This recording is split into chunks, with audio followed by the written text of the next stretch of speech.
Hello everyone, welcome back to Atreyu Crochet. So in today's video we are going to be making a scarf. I know you guys really like my scarf tutorials on this channel and I thought I would get back to it. We have officially passed the vernal equinox, so it is officially spring, hence this very springish type of color. Things you will need include some yarn obviously, and you only need one skein. Choose your favorite color and go with it. A pair of scissors, a crochet hook. Now this is a medium 4 yarn, usually calls for like a 5.5 millimeter US crochet hook, but I'm using a 7 millimeter because I have a tight tension, so it's used to counteract that.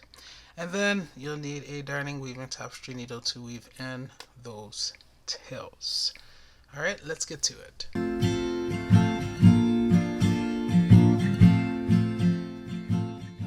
So we're going to start out with a slip knot. Take your tail, wrap it around your finger that way, twist, exchange. Now wrap this around your finger that way in that direction. Pull this one over that one and off your finger while lifting up on the one that's still on your finger like that. Insert your crochet hook. Once again, this is a size 7 millimeter US crochet hook, although this size yarn normally calls for like 5.5 millimeter US, I think. Alright, so now the cool thing about this scarf is that I call them the horizontal scarves.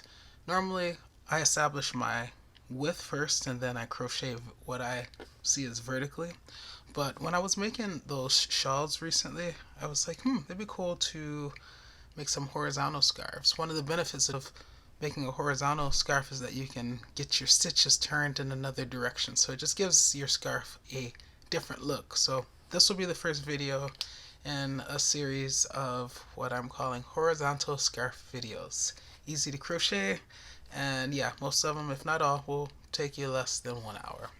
Alright, so I am going to chain out some odd number.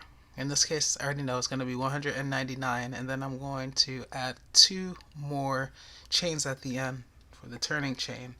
And so that means that I'm going to have a total of 200 stitches. Okay, so chain out an odd number, okay, and then add 2 more and it'll keep it odd.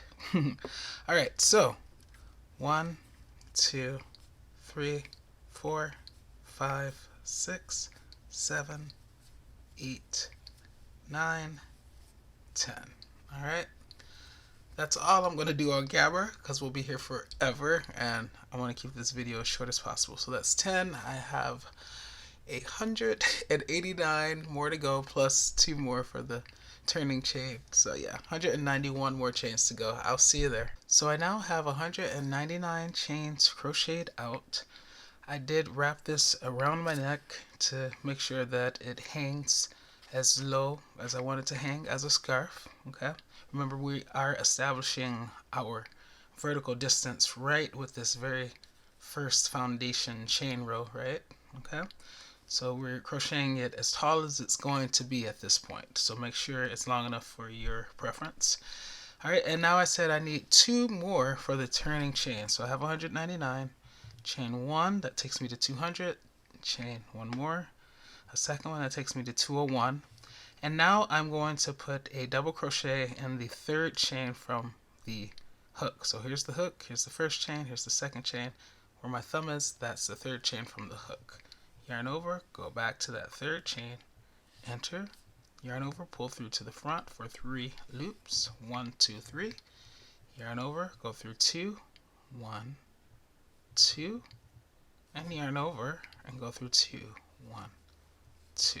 Okay, this chain 2 right there that was created by crocheting in the 3rd chain from the hook when the hook was there will count as a stitch. So right now I have 2 stitches. I have this chain 2, which is a stitch, and I'm going to crochet into it once I make my way back to this end. I'm going to crochet into that top chain, okay, and then I have this double crochet, which is the 2nd stitch. So I have 1, 2 stitches, and now I'm just going to put 1 double crochet in every chain across. So yarn over, here's the next chain. Okay, let me get my darning weaving tapestry needle. So this double crochet is in that chain, the 3rd chain from the hook when the hook was there. This is the 2nd chain, or the next chain over. So I'm going to have yarned over, I'm going to enter that like that, yarn over, pull through to the front for 3 loops. 1, 2, 3, yarn over, go through 2, 1, 2, yarn over, go through 2, 1, 2. And I'm going to keep repeating that. Yarn over, here's the next chain right there. Enter. Yarn over, pull through to the front, 3 loops, yarn over, go through 2, 1, 2, yarn over, go through 2, 1, 2. Yarn over, here's the next chain. Enter it. Yarn over, pull through to the front. Yarn over, go through 2, 1, 2, yarn over, go through 2, 1, 2. Yarn over, enter the next chain. Yarn over, pull through to the front for 3 loops. Yarn over, go through 2, 1, 2, yarn over, go through 2, 1, 2. And just keep making double crochets in each of the 199 chains across. So it's going to take you a bit, but you'll get there, especially as you speed up your pace. Okay, and I'm going to meet you once I get to this end over here. Okay, see you there. Alright, I have 2 more chains left, so I'm going to put a double crochet in each one. Yarn over, enter the chain, yarn over, pull through to the front, yarn over, go through 2, yarn over, go through 2, yarn over, enter the final chain, yarn over, pull through to the front, yarn over, go through 2, yarn over, go through 2. Alright, so this is what we're going to do for every row. Chain 2, 1, 2. Turn your work. Okay, now we're looking at the back side. This chain 2 will count for this last double crochet that we made in row 1. Okay, so that chain 2 counts for that double crochet. So when we make our next double crochet, it's going to go into the second stitch, the one that I'm isolating there right now. However, what we're going to do is we're going to work only in the back loops of every stitch. So that means you yarn over. Now normally when you go into the top of a stitch, you go in, I call it slicing the icing off the top of the cake. You get the entire stitch, right? But we're not going to do that this time. With the top of the stitch, you have the front loop and you have the back loop. We're going to insert our crochet hook in between so that we only catch that back loop. So let me show you what that looks like. So once again, I've yarned over. Here's the next stitch. Here's the top. I'm going to skip that front loop and only go in the back loop. So I'm going to split the heart, or split the spade, whatever you think it looks like. Go in there and catch the back loop like that. Now I'm going to yarn over like normal, pull through to the front, 3 loops, 1, 2, 3, yarn over, go through 2, yarn over, go through 2. And now I can move on to the next stitch. Yarn over, go into the back loop of the next stitch, yarn over, pull through to the front for 3 loops, yarn over, go through 2, yarn over, go through 2, yarn over, go into the back loop, yarn over, pull through to the front, and make your double crochet.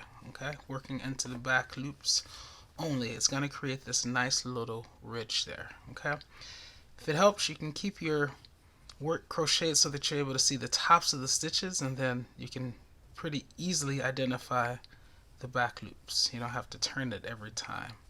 Okay, you're automatically looking at the tops and you can get in that back loop like that. Okay, so continue across, and pretty much this is the video, you guys. I'm going to work my way to the other end just to show you how to enter that top chain of that chain 2. And that's the last thing you need to see, and then we'll be done. Okay, I will meet you there. So I'm almost done with this row. Okay, I just have 1, 2, and 3 more stitches. These 2 double crochet, and then don't forget that chain 2 on the end. So still working in the back loops, putting 1 double crochet in each stitch across in the back loop of each stitch across. Okay, and now I'm to that chain 2. Okay, this is really why I got back on, just to show you. So with the chain 2, you just want to work a double crochet into the top chain. So yarn over, here's the bottom chain, there's the top chain of that chain 2, just insert it. And if you want, you can kind of turn this around so that the chain is facing you, and then work into the back loop of the chain. I mean, really it's just going into the chain, but it kind of gives the appearance that you're working into the back loop. And just make your double crochet like that. And it kind of creates a little ridge, a little quasi or pseudo ridge there.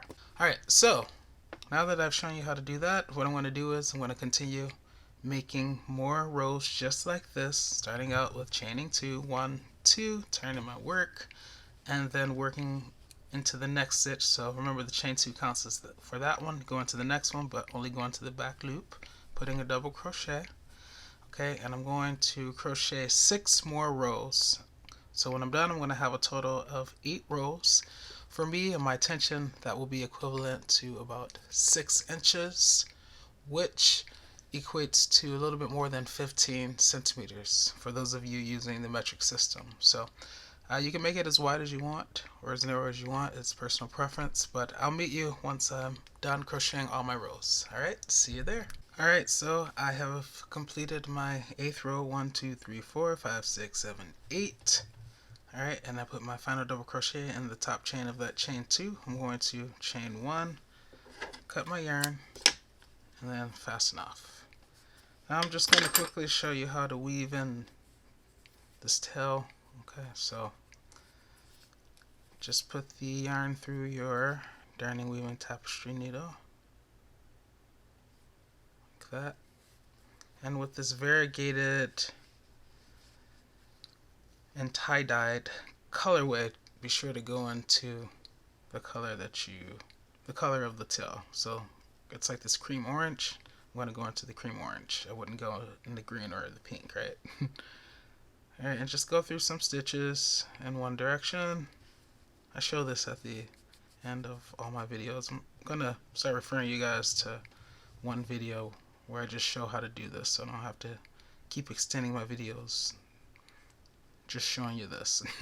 Especially since most of you probably already know how to do it. Alright, and now I'm going to take a slightly different path, going back in the opposite direction. This is to secure it without undoing what you did by going in that first direction.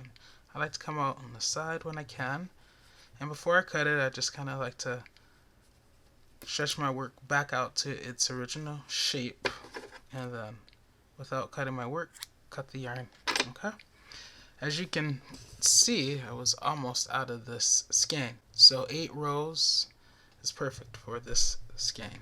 Okay, for those of you who are wondering what this is I love this yarn, and the colorway is I don't know. It's named 494 Instant Classic. Yeah, I guess that's all the information they give you. Yeah, USI 9 5.5 millimeter crochet hook is what they usually call for this yarn. So I like it though. Alright, so let me zoom out a little bit so you can get a slightly better view of this scarf. So one of the things that I really like about making horizontal scarves is that you really get to see the colorway in a different light. It presents in a different way, meaning you have more length with which to see the changes in the colors. Okay, for instance, if we were crocheting this way and we weren't using this part, right?